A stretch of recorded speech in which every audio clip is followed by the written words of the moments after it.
All right, so it's time for business news. Herman Green is at the business news desk. Thank you, Archie. Well, the top story today, the Bank of Jamaica, BOJ, has been making waves on social media with a new communication strategy, which was launched on Twitter.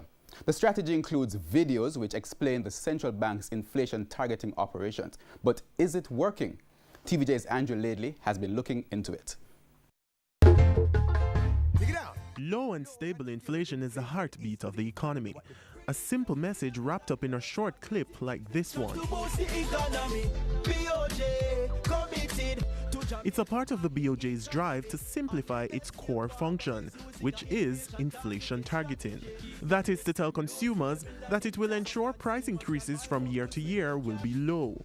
The response on social media signaling that the central bank has caught the attention of many Jamaicans, especially those in the diaspora.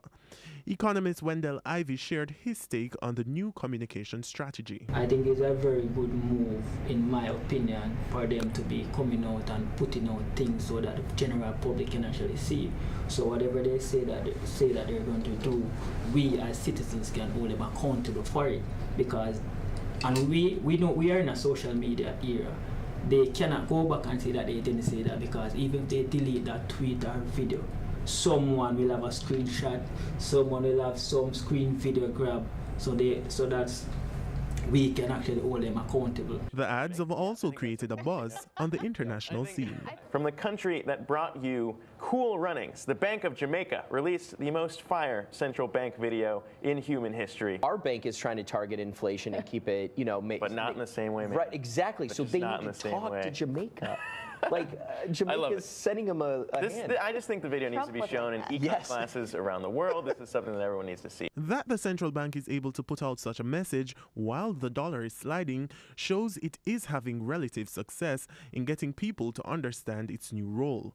Since November, the US dollar's value moved from 126 to 130.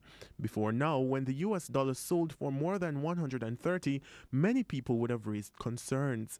However, with inflation for the past 12 months being 4.1%, it seems the BOJ's message telling consumers to watch price increases rather than the exchange rate is getting through.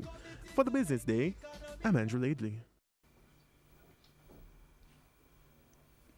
Thanks, Andrew. Now, speaking about the US dollar, currency trading ended today with the US dollar selling for $130.35. Now, the Canadian dollar, that's now selling for $94.80. The pound sterling for $166.53, while the euro is being sold for $150.32.